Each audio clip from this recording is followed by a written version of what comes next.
영국의 찰스 스펄전이라는 목사님이 계셨습니다. 이분은 설교의 황태자라는 별명을 가질 정도로 아주 설교를 잘하신 분입니다.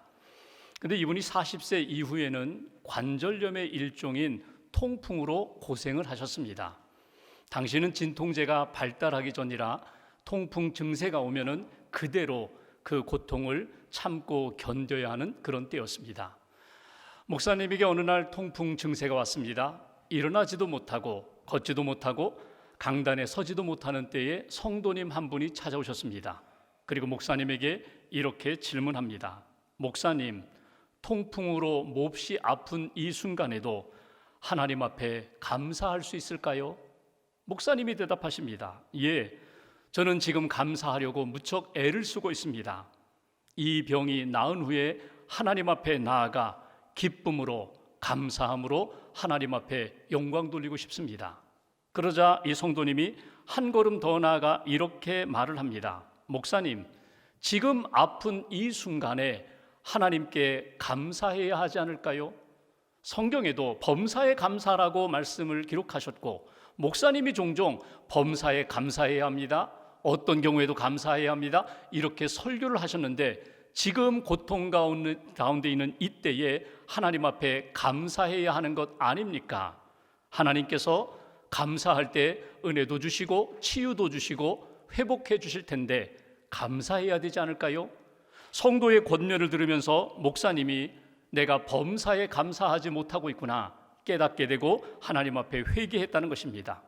하나님, 미련한 저를 사랑하셔서 성도님을 보내주시고 저로 하여금 깨닫게 해주셔서 감사합니다. 제가 성도들에게 설교를 많이 했는데 정작 저 자신에게는 그 설교를 적용하지 못했습니다. 하나님, 저를 용서해달라고. 그리고 하나님이 모든 것을 허락하시는데 이 통풍도 저에게 허락하신 줄 믿고 제가 하나님 앞에 모든 것 맡기며 감사하겠습니다. 하나님 앞에 회개와 감사의 기도를 드렸습니다. 그 이후에 이 목사님에게 늘 찾아오는 통풍은 사라지지 않았습니다. 통풍의 고통은 있었지만 그 고통 속에서 위로도 주시고 크고 넓은 깊은 은혜로 채워주시는 하나님의 은혜를 목사님은 경험하면서 사역을 감당했다는 것입니다. 여러분 어떻습니까? 여러분이 살아가면서 겪는 고통은 무엇입니까? 목사님이 종종 기도했던 또 권면했던 감사의 기도문이 있습니다. 한번 들어보십시오. 촛불을 보고 감사하는 자에게 하나님은 전등불을 주시고 전등불을 보고 감사하는 자에게 달빛을 주시고 달빛을 보고 감사하는 자에게 햇빛을 주시고 햇빛을 보고 감사하는 자에게 영원토록 사라지지 않는 천국의 영광을 비춰 주십니다. 이 세상에 어떤 빛보다 밝은 천국의 빛으로 하나님의 다스림의 빛으로 영광의 빛으로 감사하는 자에게 채워주신다는 것입니다. 여러분이 지금까지 겪었던 고난은 무엇입니까? 여러분이 지금 겪고 있는 힘든 고난은 무엇입니까? 여러분이 감사하는 것은 무엇입니까? 여러분은 누구에게 그리고 무엇을 감사하고 있습니까? 오늘 성경은 다윗의 감사의 고백입니다. 인생의 파란만장한 경험을 했던 다윗이 인생의 위기와 고난 가운데 어떤 믿음의 삶을 살았을까? 그리고 하나님의 위로하심과 하나님의 회복하심을 만난 이후에 그는 하나님 앞에 어떤 고백으로 하나님 앞에 감사 찬양을 했을까? 오늘 시편 9편의 말씀을 통하여 다윗의 감사 찬양의 고백이 저와 여러분들의 감사와 찬양의 고백이 되기를 주님의 이름으로 기원합니다. 본문 시편 9편을 한번 보십시오. 1절 앞에 9편의 표제어가 나옵니다. 다윗의 시다. 다윗이 지은 감사와 찬양의 노래라는 것입니다. 기도라는 것입니다. 인도자를 따라 부르는 노래다. 찬양대 지휘자가 먼저 선창을 하면 회중이 믿음의 사람들이 따라서 하나님 앞에 감사하는 고백의 내용이라는 것입니다. 그런데 눈에 띄는 단어가 하나 있습니다. 인도자를 따라 뭇랍벤에 맞춘 노래, 뭇랍벤이라는 단어가 나옵니다. 시편에 딱 한 번 등장하는 단어입니다. 뭇랍벤이 무슨 의미일까? 이 뭇랍벤의 단어의 의미는 아들의 죽음입니다. 그러니까 다윗이 이 찬양으로 하나님 앞에 감사할 때 어떤 상황이었는가? 아들의 죽음을 경험하면서 하나님 앞에 찬양했다는 것입니다. 다윗이 여러분 아시죠? 그의 아들 압살롬, 그 잘난 아들이 세상을 떠납니다. 그가 죽었을 때 우리가 구약의 말씀을 읽어보면 다윗은 하나님 앞에 통곡합니다. 아들 압살롬아, 압살롬아, 차라리 내가 죽는 것이 나을 뻔했는데, 차라리 내가 죽어야 되는데 어찌하여 내가 죽었느냐고 하나님 앞에 통곡하는 장면이 성경에 등장합니다. 여러분, 아들의 죽음 앞에서 오늘 시편 9편과 연결시켜 본다면 이 압살롬이 죽어서 너무 기쁘다, 감사하다, 하나님을 찬양한다, 여러분 잘 연결이 되지 않습니다. 그래서 성경 해석자들은 이 물랍벤에 대하여 의미가 무엇인지를 여러 가지로 연구를 합니다. 그리고 몇 가지 그 해석을 내놓는데 그 중에 제가 마음에 드는 해석은 이것은 아들의 죽음이 아니라 큰 용사의 죽음으로 이해하는 것이 맞다. 하나님을 대적하고 믿음의 사람을 대적한 사람이 죽었을 때에 하나님이 심판하셨습니다. 하나님이 나에게 승리를 주셨습니다. 하나님이 나를 구원하셨습니다. 이 놀라운 역사를 체험하면서 하나님 앞에 감사와 찬양으로 나아가는 노래다. 그것이 바로 시편 9편의 내용입니다. 어찌하여 오늘 이 고난 가운데 하나님이 구원하시고 나로 하여금 이렇게 승리를 주셨습니까? 오늘 하나님 앞에 다윗이 감사하며 부르는 찬양, 이 찬양을 통하여 하나님이 저와 여러분들에게 주시는 영적인 메시지를 다시 한번 깨닫게 해주시고 채워주실 줄 믿습니다. 1절 말씀을 보실까요? 1절 한 절을 함께 봉독합니다. 내가 전심으로 여호와께 감사하오며 주의 모든 기이한 일들을 전하리이다. 여기 보시면 1절에 전심으로 여호와 하나님께 감사하겠다고, 전심이 무엇입니까? 온 마음을 말하는 것입니다. 온 인격을 말하는 것입니다. 내 생각, 감정, 의지, 내 인격을 다하여 하나님을 찬양하며 감사하겠습니다. 그 내용을 보면 주의 모든 기이한 일들을 전하고 찬양하며 감사하겠습니다. 주의 모든 기이한 일들이 무엇일까요? 하나님의 능력, 하나님의 은혜, 하나님이 내게 베풀어 주신 놀라운 일들, 기적을 내가 체험하게 되었다는 것입니다. 2절을 보십시오. 그가 하나님 앞에 감사하며 찬양할 때 어떻게 찬양했다고요? 2절 내가 주를 기뻐하고 즐거워하며 지존하신 주의 이름을 찬송하리니, 하나님이 내게 베풀어 주신 놀라운 일들, 그 기적을 기쁨으로, 감사함으로, 즐거움으로 찬송하며 하나님 앞에 나아갑니다. 그러니까 1절, 2절을 정리하면 하나님이 다윗의 인생 가운데 베풀어 주신 놀라운 일들, 그 기적으로 인하여 하나님께 찬양하고 많은 사람들 앞에서 자랑하겠다는 거예요. 증거하겠다는 거예요. 간증하겠다는 거예요. 이것이 오늘 다윗이 하나님 앞에 감사 찬양하는 내용입니다. 여기서 우리에게 주시는 메시지가 있어요. 다윗이 찬양하며 감사했던 것처럼 전심으로 감사할 수 있었던 비결이 무엇일까? 하나님의 기적이 나타났기 때문입니다. 하나님의 기적이 그의 삶 속에서 체험됐기 때문에 내가 하나님을 전심으로 감사하며 찬양할 수 있었노라고. 첫 번째 우리에게 주시는 메시지가 있어요. 하나님은 다윗에게 기적을 베풀어 주셨던 것처럼 오늘 저와 여러분들의 삶 속에서도 이미 놀라운 일들, 기적을 베풀어 주셨다는 거예요. 하나님은 기적을 베풀어 주셨기 때문에 내가 전심으로 하나님을 찬양하며 예수 그리스도, 하나님의 놀라운 역사에 대하여 내가 간증하며 증거하는 삶을 살겠습니다. 다윗의 인생을 보실까요? 다윗은요, 어린 시절부터 목동으로 지냈어요. 양들을 돌보면서 이 양들이 나를 전적으로 믿고 따르는 것처럼 나는 하나님을 믿고 따릅니다. 하나님이 나의 목자가 되시고 나는 하나님의 어린 양과 같은 존재입니다. 하나님은 나의 목자이십니다. 하나님은 나의 목자이십니다. 믿음으로 그렇게 살았어요. 어느 날 사무엘 선지자가 자기 집에 왔습니다. 뿔에다가 기름을 담아서 이 집에 사울 왕을 이어갈 후계자가 있다고, 하나님이 보내셨다고, 이새의 아들들 가운데 하나님이 기름 부어 세울 왕이 있다고 사무엘 선지자가 자기 집에 왔어요. 8명의 형제가 있습니다. 그 중에 다윗이 막내예요. 사무엘 선지자가 맏아들부터 하나씩 이렇게 만나게 되는데 하나님이 감동을 주지 않으세요. 7명의 아들 다 지나갔는데 하나님이 감동을 주시지 않자 사무엘이 무엇을 이야기합니까? 이 집에 아들이 더 없습니까?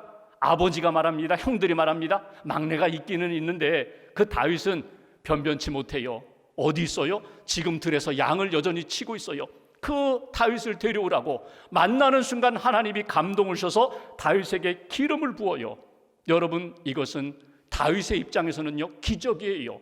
가장 못난 것 같은, 부족한 것 같은, 연약한 나에게 하나님이 은혜를 주셨다, 나를 선택해 주셨다, 나에게 기름을 부어 주셨다는 거예요. 이것은 다윗의 입장에서는 이건 기적과 같은 일이에요. 다윗이 형들을 만나기 위하여 전쟁터에 갔어요. 형들이 그 블레셋 장수 골리앗 앞에 벌벌 떨면서 뒤로 물러가 있어요. 그때 다윗이 내가 가겠습니다. 물맷돌 몇 개 들고 가서 골리앗을 쓸어 무너뜨립니다. 하나님이 승리를 주신 거예요. 이건 기적이에요. 하나님이 나에게 승리를 주셔서 골리앗을 무너뜨렸다. 이건 하나님이 주신 기적이에요. 이 일 때문에 사울 왕이 다윗을 시기하고 질투해서 다윗을 미워하고 죽이려고 합니다. 무려 10년 동안 계속해서 죽이려고 하니까 도망 다녔어요. 그런데 그때마다 하나님이 어떻게 하셨다고요? 보호해 주셨어요. 지켜주셨어요. 그리고 마침내 왕으로 세우셨어요. 이것도 기적이에요. 왕의 위에 올라서 어느 날 영적으로 나태해졌을 때 다윗이 넘어집니다. 죄를 범합니다. 우리아의 아내 밧세바를 취하여 간음죄를 범하고 그의 남편 우리아는 죽이고 살인죄를 범하고 모든 것을 은폐했던 그때에 나단 선지자가 와서 다윗 왕이요, 당신이 하나님 앞에 죄를 졌다고. 그때 다윗이 하나님 앞에 변명하지 않고 회개합니다. 그랬더니 하나님이 용서해 주세요. 용서해 주시는 정도가 아니라 그 밧세바와 함께 솔로몬이라는 아들을 주세요. 평화라는 아들을 주세요. 이건 기적이에요. 다윗의 인생을 돌아보면 하나님이 변변치 못한 나를 선택하시고 기름 부으셨습니다. 골리앗을 무너뜨리는 승리를 주셨습니다. 보호해 주셨습니다. 왕으로 세우셨습니다. 내가 하나님 앞에 죄짓고 회개할 때 용서해 주시는 정도가 아니라 나에게 솔로몬이라는 큰 은혜를 안겨주셨습니다. 이것이 다윗의 신앙 고백이에요. 인생을 돌아볼 때에 은혜 아닌 것이 없고 기적 아닌 것이 없다. 여러분, 이것이 다윗만의 이야기입니까? 그렇지 않습니다. 오늘 저와 여러분들도 똑같은 은혜를 받았어요. 지난 시간을 돌아볼 때 기적 아닌 것이 없어요. 하나님이 나를 구원해 주셨다. 하나님이 나를 붙들어 주셨다.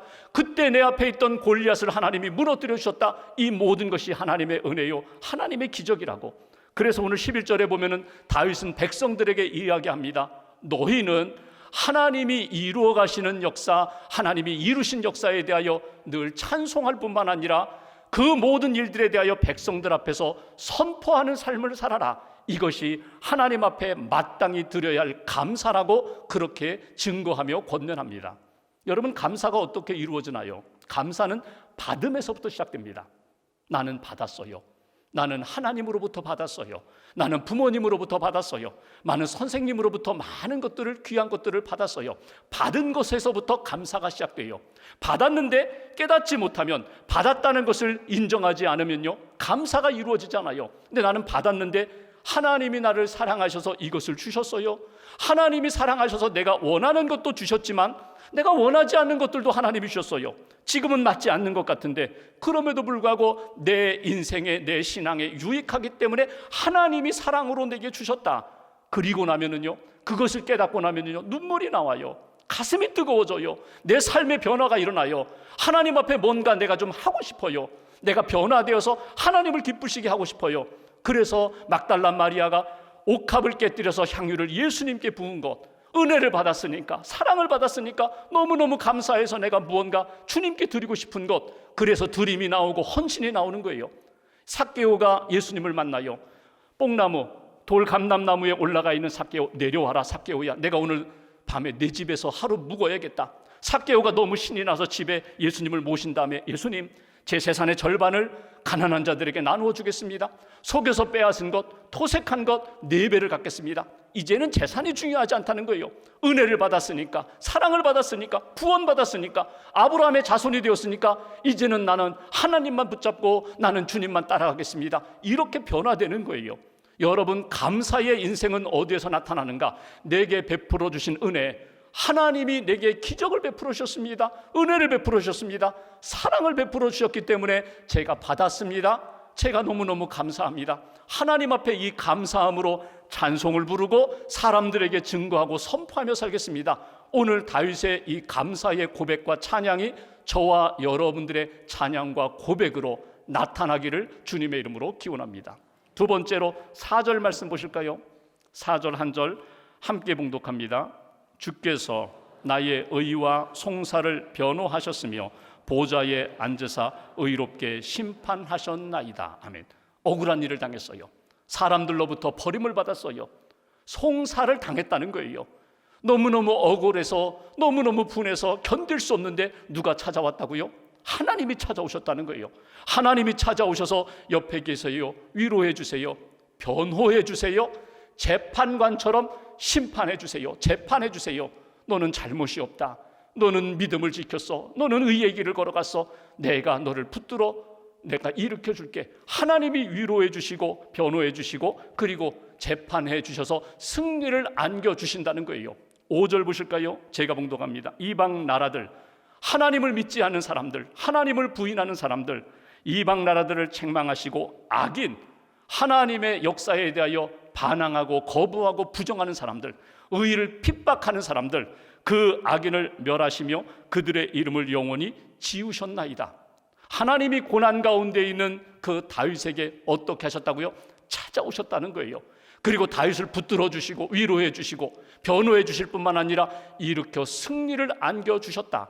모든 이방 나라, 하나님을 부인하는 사람들, 그 나라 민족들, 하나님을 대적하는 모든 악한 이들을 다 지워 주셨다는 거예요. 다 소멸시켜 주셨다. 이것이 오늘 다윗의 고백입니다. 8절을 보시면 과거에도 현재에도 뿐만 아니라 미래에도 공의의 하나님께서 어떻게 하신다고요? 반드시 심판하시고 판결을 내려주실 거야. 나와 함께 하셔서 나를 붙들어 주실 뿐만 아니라 하나님의 승리, 하나님의 구원의 역사를 내게 허락해 주실 거야. 여러분, 여기에서 어떻게 다윗처럼 전심으로 하나님 앞에 감사할 수 있을까? 하나님의 임재하심이 깨달아지면, 하나님이 여기에 나와 함께 하심을 내가 분명히 체험한다면 여러분 전심으로 하나님을 찬양하며 감사할 수 있다는 거예요. 두 번째 우리에게 주시는 메시지가 있어요. 하나님은 고난 중에 있던 다윗과도 함께 하셨을 뿐만 아니라 지금 고난을 겪고 있는 우리의 삶 가운데 한가운데 오셔서 위로해 주시고 변호해 주시고 우리를 믿음의 사람으로 이렇게 붙들어 일으켜 주신다. 하나님은 고난 중에도 변함없이 함께 하시는 하나님이기에 전심으로 나는 하나님을 찬양합니다. 하나님께 감사합니다. 이것이 우리에게 주시는 두 번째 메시지예요. 여러분, 다윗의 시편을 보면은 찬양시가 있는가 하면 탄식시가 있어요. 하나님이 이루어 주신 역사에 대하여 감사하며 찬양하는 그런 고백과 기도와 노래가 있는가 하면 탄식시, 이거는요 너무너무 힘들어요. 지금 너무 상황이 힘들어요. 배신을 당했어요. 자기를 죽이려고 해요. 생명이 위태로워요. 그런 위기와 고난 가운데 하나님 앞에 부르짖는 고백이 탄식시거든요.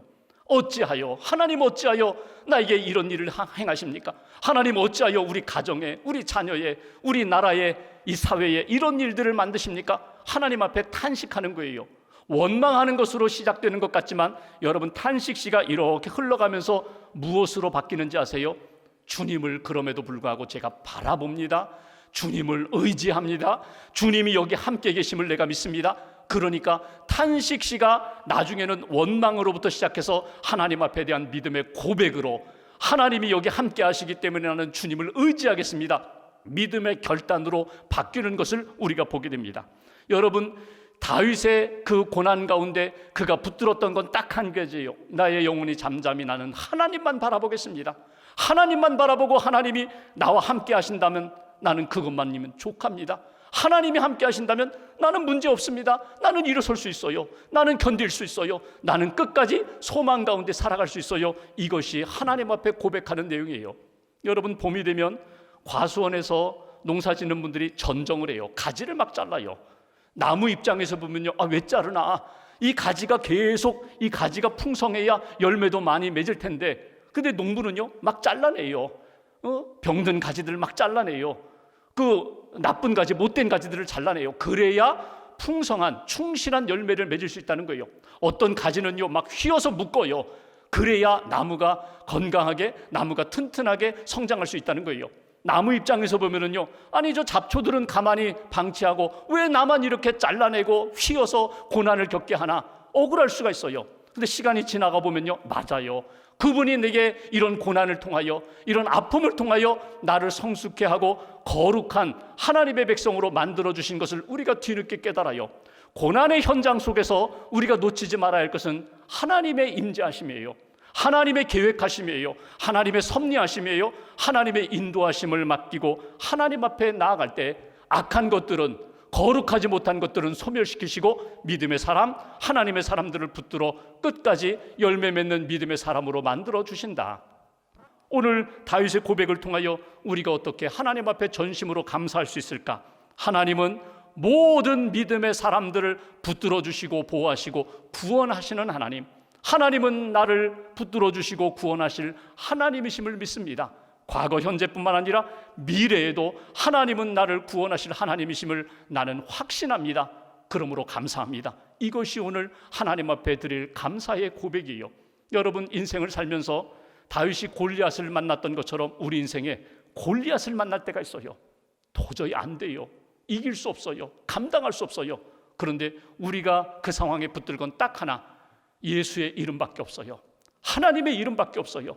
하나님의 능력, 하나님의 그 구원하심을 믿고 나아갈 때에 골리앗이 쓰러져 넘어집니다. 여리고 도성이 무너지게 됩니다. 하나님이 믿음의 사람들, 하나님을 믿고 나아가는 사람들에게 하나님이 이런 구원과 승리의 역사를 안겨주신다는 거예요. 베드로와 요한이 성전에 올라가다가 나면서부터 장애를 가진 한 사람을 만나게 됩니다. 돈 달라고, 한 푼 달라고. 그때 베드로가 이야기하죠. 은과 금은 내게 없지만 내게 있는 것으로 내게 줍니다. 나사렛 예수 그리스도의 이름으로 일어나 걸으라. 그랬더니 이 사람이 벌떡 일어나는 거예요. 치유받은 사람, 회복된 사람도 놀랐지만 베드로 자신이 놀랐어요.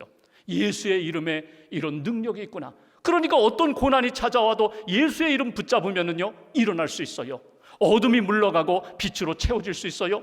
마음이 차갑고 정말 냉랭했던 인생에 하나님이 따뜻한 바람을 불어주시고 성령의 뜨거운 역사로 우리를 다시금 생기로 불어넣어 주셔서 살아나는 인생으로 하나님이 만들어 주신다는 거예요. 여러분, 지금 겪고 있는 여러 가지 고난이 있는데 하나님이 함께 하십니다. 하나님이 피난처로 인도하시고 우리를 여호와 이름, 예수의 이름 붙잡고 나아갈 때 구원의 역사로 닫힌 문을 열어주시는 역사가 반드시 있다. 그러므로 나는 하나님 앞에서 기적을 체험하고 감사하고 함께 하시는 하나님으로 감사할 뿐만 아니라 구원하실 하나님을 믿고 나는 감사합니다. 이 고백이 저와 여러분들 가운데 살아나기를 주님의 이름으로 기원합니다. 설교 서두에 말씀드렸던 스펄전 목사님의 설교에 보면은 감사의 영성에 대하여 이런 표현을 사용하셨어요. 불행할 때 감사하면 불행이 끝나고 형통할 때 감사하면 축복이 연장됩니다. 불행하든지 아니면 형통의 때든지 감사하면 하나님이 내 삶에 가장 좋은 것을 주신다고. 그분의 감사 10계명이 있어요. 한번 들어보십시오. 생각이 곧 감사입니다. think와 thank가 어원, 뿌리가 같다는 거예요. 믿음으로 생각하고 믿음으로 하나님 생각하면 감사가 넘친다는 거예요. 작은 것부터 감사하라. 자신에게 감사하라. 일상을 감사하라. 문제를 감사하라. 더불어 감사하라. 그럼에도 불구하고 감사하라. 잠들기 전에 감사하라. 하루를 마무리하면서 감사할 때 내 영혼을 정화시켜 주신다는 거예요. 청소해 주신다는 거예요. 감사의 능력을 믿고 감사하라. 감사하면 내가 감사한 그대로 하나님이 이루어 주신다. 마지막, 모든 것에 감사하라. 과거 하나님의 기적이 있었습니다. 감사합니다. 오늘 내가 고난을 만났지만 하나님의 임재하심이 있습니다. 내일 또 다른 어려움, 골리앗이 등장할 텐데 그럼에도 불구하고 나는 주님 바라봅니다. 주님을 의지합니다. 주님의 이름을 붙잡고 나는 담대히 나가겠습니다. 믿음으로 나아가며 감사할 때 하나님이 이루어 주시는 놀라운 역사가 있다. 추수감사절, 감사의 절기에 다시 한번 우리의 인생과 지난 1년을 돌아보게 됩니다. 하나님의 은혜 아닌 것이 없습니다. 그리고 내게 베풀어 주신 놀라운 기적이 있습니다. 건져 올리시고 그 믿음으로 하나님 앞에 감사하는 인생, 전심으로 하나님 앞에 감사하며